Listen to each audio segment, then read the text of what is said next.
Boa tarde, pessoal. Muito obrigado, Tônia, pelo convite. Acho que você fica lá, eu fico aqui, né?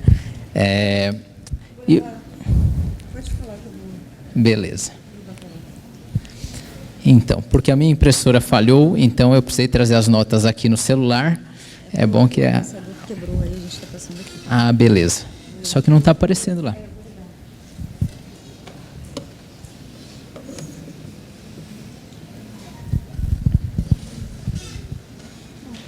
Aí, beleza. Então vamos lá. Ok. Ah, beleza. Então vamos lá. O que eu trouxe aqui para vocês? As 5 etapas que garantem o sucesso de um projeto de Data Science. A gente tem um problema um pouco grave na nossa área de Data Science, que é o seguinte: as consultorias estão estimando que 70% a 90% dos projetos de Data Science que as empresas vão começar a fazer nos próximos anos simplesmente não vão atingir as expectativas. Isso significa que se a gente tiver aqui umas 100, 150 pessoas, vamos dizer que a gente tenha 100 pessoas, só 20 desses projetos, mais ou menos, vão funcionar. E 80 projetos de 100 falhando é muita coisa. Por que isso está acontecendo? Claro que nós temos todo aquele ciclo que teve de altas expectativas sobre inteligência artificial, sobre machine learning, mas uma das razões também é porque a área é muito nova. Então, a maioria das vezes a gente sai de um curso, a gente aprende algoritmos, a gente aprende técnicas, só que quando a gente chega na empresa, na hora de aplicar, a gente fala, putz, como é que eu faço agora? Como é que eu pego esses dados que estão lá no banco de dados e resolvo o problema que eles querem que eu resolva? E o que eu quero trazer hoje para você é um mapa. Por quê? Quando a gente vai para um lugar desconhecido, é muito mais fácil a gente chegar nesse lugar se a gente tiver um mapa, se a gente tiver alguém que já trilhou esse caminho para dizer para a gente quais são as direções. Então, a ideia é que o seu projeto esteja entre os 20 que vão dar certo seguindo esse mapa. E, para fazer isso, eu vou convidar você a participar de uma história baseada nos projetos que eu já fiz de Data Science. Como é que funciona um projeto de Data Science? Nesses 5 anos que eu estou na área, eu trabalhei tanto como consultor, como também trabalhei numa empresa chamada Upwork, que é o maior mercado de freelancers do mundo. E lá a gente tentava fazer ali uma combinação entre freelancers que queriam trabalhar e empresas que colocavam lá trabalhos procurando alguém para resolver. Desde design, programação, até arquitetura, advogados, você via de tudo por lá. E o que acontece? Conforme foi passando o tempo, as pessoas me perguntavam, mas como é que faz para colocar isso tudo em prática, para fazer o machine learning funcionar?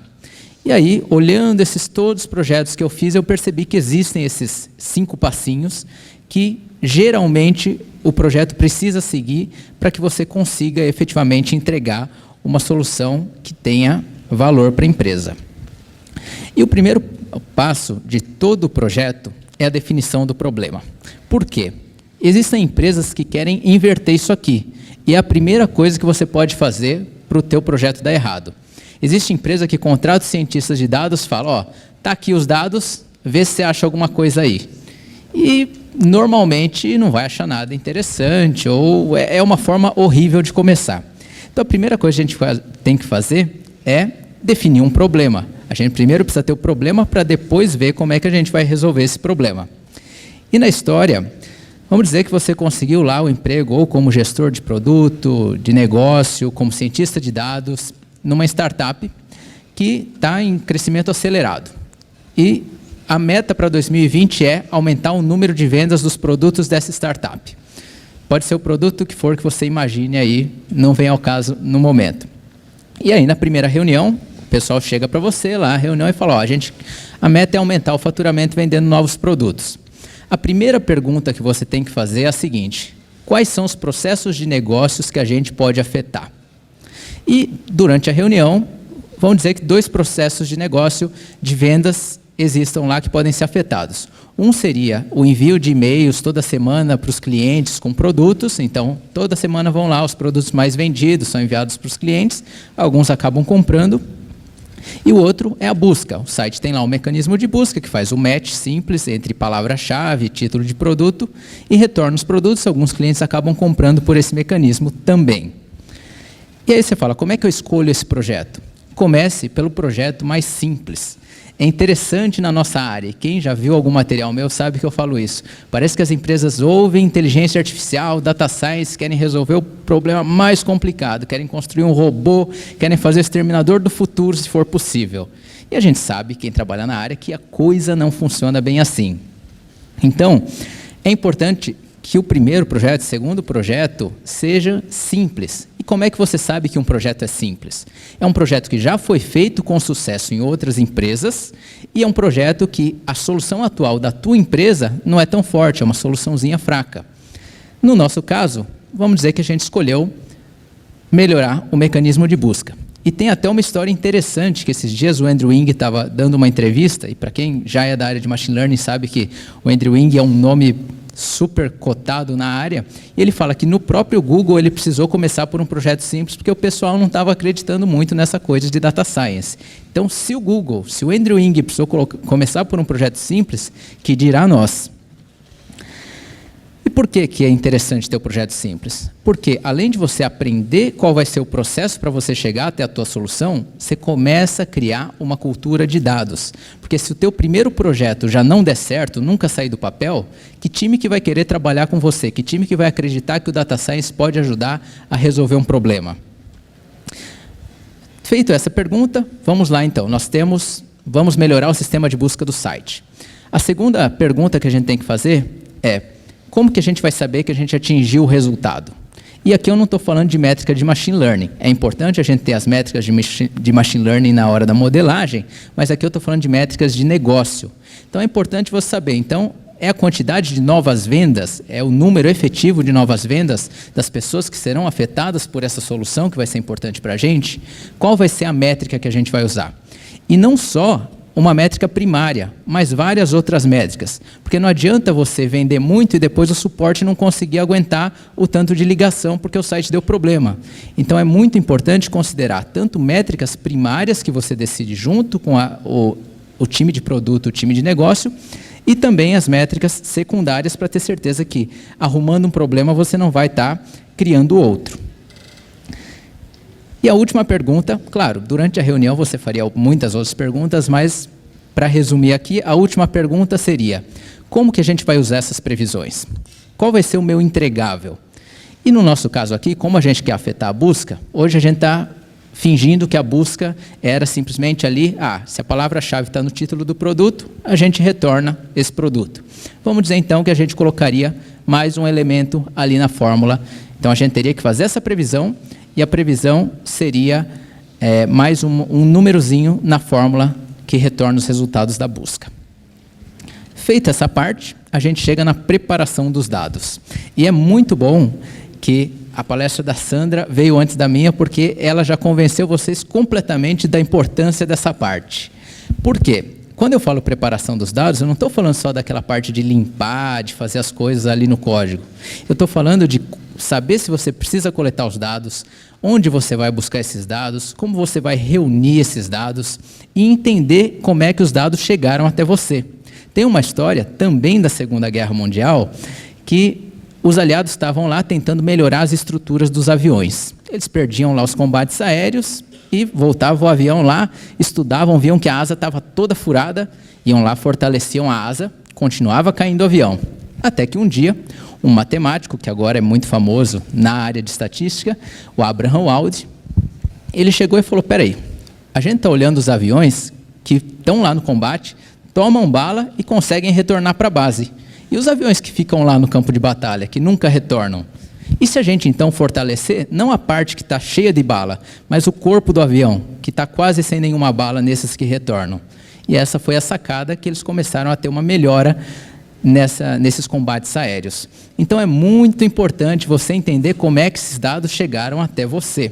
Por quê? Teve um projeto que eu trabalhei em que a gente tinha lá usuários e clientes. Então, você podia se cadastrar num site, mas não necessariamente você fazia uma compra. E aí a gente queria prever quem é que ia fazer a compra que estava lá cadastrado. E se você usasse a variável, o usuário preencheu o endereço ou não, 100% de acerto. E depois de alguns anos trabalhando com Data Science, com Machine Learning, você sabe que 100% de acerto, você fez alguma coisa errada.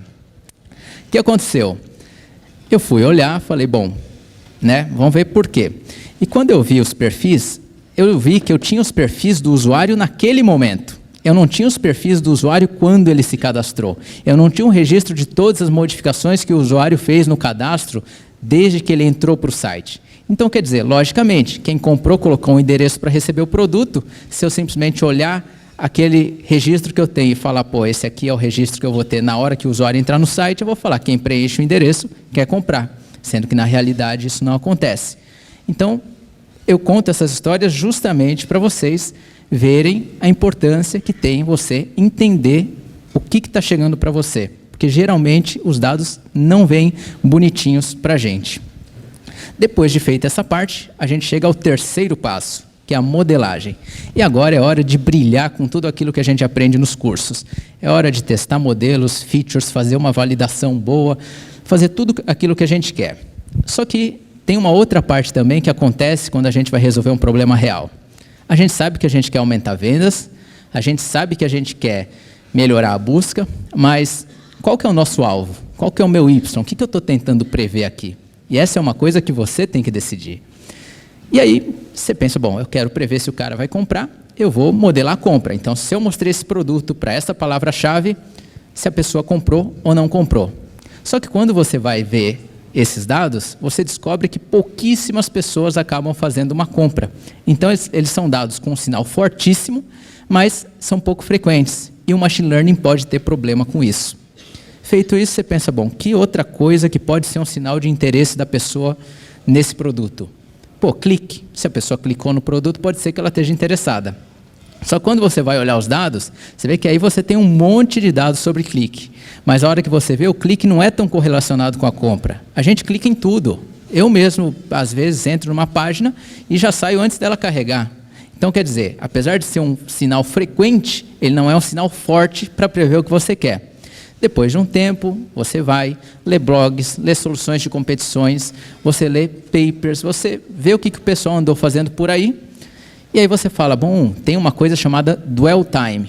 O que é dwell time? É o tempo que o usuário passou numa página. Porque quando a gente está interessado em comprar alguma coisa, a gente pega e lê a descrição, lê a opinião das outras pessoas que compraram, a gente passa mais tempo nessa página. Então você vê que tem esse ponto intermediário entre a compra, que é um sinal forte, pouco frequente, e o clique, que é um sinal fraco e muito frequente. E, bom, vamos usar como Y, então, o tempo que a pessoa vai passar na página do produto. E depois que você define isso, aí é a hora, efetivamente, de criar muitas features, de testar vários modelos, de fazer validações, porque, como a Sandra falou, é quase como numa competição. A gente testa tudo e depois filtra o que deu certo, filtra a ciência da coisa para a gente poder usar em produção. Eu tenho, inclusive, isso é uma coisa que eu aprendi com grandes cientistas de dados lá no Kaggle, que é você testar o máximo de ideias possível. Tanto que no meu papel de parede, para eu não esquecer isso, eu coloquei lá uma frase do Thomas Edison que diz: o sucesso depende de quantos experimentos você consegue fazer em 24 horas. E depois que você estiver satisfeito com o teu modelo, chega a hora do deploy, de colocar esse modelo em produção. O que acontece? Você vai descobrir que mesmo verificando os dados na preparação, na modelagem e tudo mais, algumas informações, alguns dados ainda não vão estar disponíveis. Isso aconteceu num projeto de uma grande indústria, que eu estava prevendo vendas para eles, e aí fiz ali um modelinho tal, numa das versões, eles falaram, Mário, só que tem um problema. Os dados das vendas dessa semana, a gente só vai saber realmente daqui a 3 semanas. Então, tudo que aconteceu daqui para 3 semanas, de 3 semanas para trás daqui, até porque não pode ser para frente, a gente não sabe, não dá para usar esse valor de variável. E aí você vai e tem que adequar o teu modelo. Mas dizendo que você tenha corrigido tudo isso, que você foi lá, implementou junto com o time de engenharia, o time de busca, colocou o teu modelo para funcionar, como é que você testa isso? Uma das formas mais simples é você fazer um teste AB, que é você separar parte dos teus usuários em um grupo que continua recebendo a solução atual e uma parte que vai receber a nova fórmula com a solução de Machine Learning. E não é porque a gente está falando de teste AB que você precisa separar metade e metade. Imagina uma empresa com 1 milhão de usuários, você bota metade dos usuários na tua solução, tem um bug no código, caem as vendas, você está na rua. Então, o que você faz? você começa pequeno, começa com 1% dos usuários, porque inevitavelmente você vai achar erro. Você vai achar, em alguns lugares era para dividir, na hora de implementar foi colocado um sinal de multiplicação. Esse tipo de coisa acontece quando você vai recomputar as suas variáveis para usar o teu modelo em produção. E depois que você colocou lá, começou o teu teste AB, chega a quinta parte, que é o monitoramento. O que a gente faz nessa parte? A gente vai justamente procurar por esses erros de modelagem e de implementação. O que acontece? Existiu um caso que eu trabalhei que o pessoal, tudo bem, vocês têm um mecanismo de teste AB para a gente colocar um modelo? Temos. Tá, vamos colocar um modelo em produção. Quando a gente começou a monitorar, o grupo da nova solução estava muito pior. Aí eu falei, mas se até está igual, tudo bem, mas não era para piorar o negócio. E quando a gente foi ver, o teste AB não estava aleatório. O mecanismo que estava fazendo o teste estava jogando usuários piores, vamos dizer, para o grupo da solução nova.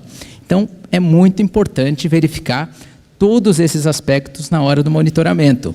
Tanto os erros da modelagem, quanto erros de implementação. Olhar lá as tuas variáveis, as tuas features, elas estão com os valores esperados? Ou tem alguém ali que está com 130 anos? Ou tem alguém ali que está com idade negativa? Ou os dados que você achava que estava recebendo, na verdade, estão vindo nulos? Tudo isso você faz na hora do monitoramento. E, na verdade, é uma coisa que nunca acaba, porque você vai monitorar modelos enquanto eles estiverem funcionando. Vamos dizer, então, que você monitorou, corrigiu o que tinha que corrigir, o teste AB está certinho, o que você faz, então? Aumenta os usuários para 5%, ou 10%, aí vai depender da estratégia da empresa.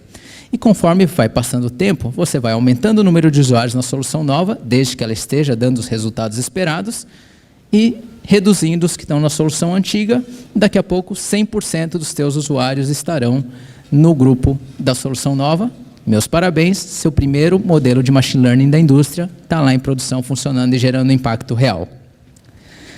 Depois disso, repita esse processo. Isso não é um processo que a gente faz uma vez. Esses são passos que a gente faz em todo projeto de machine learning.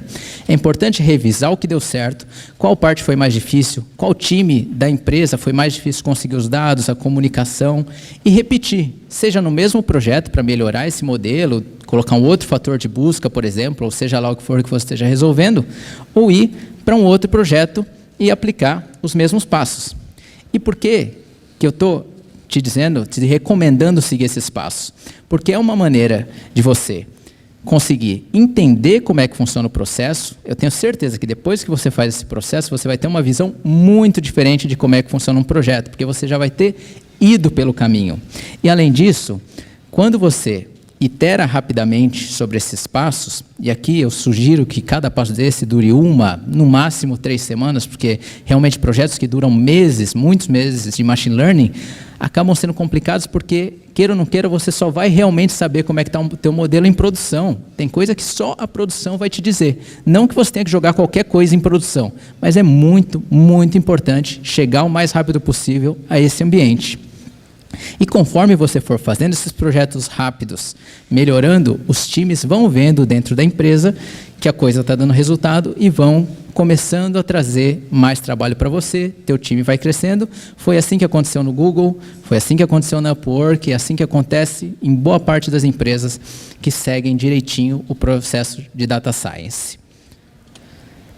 E, para terminar, eu quero novamente agradecer a Tônia pelo convite, aos organizadores, e agradecer a você também por estar dedicando o seu tempo aqui. Aqui nós temos 3 links. O primeiro é para se inscrever numa live que eu faço toda quarta-feira, às 8 da noite. Hoje não, porque eu vou estar na estrada, provavelmente. E tem um canal no YouTube, onde eu coloco materiais sobre machine learning, tanto técnico quanto sobre carreira. E também, às vezes, eu coloco algumas dicas exclusivas, abro lá uma caixinha de perguntas no Instagram.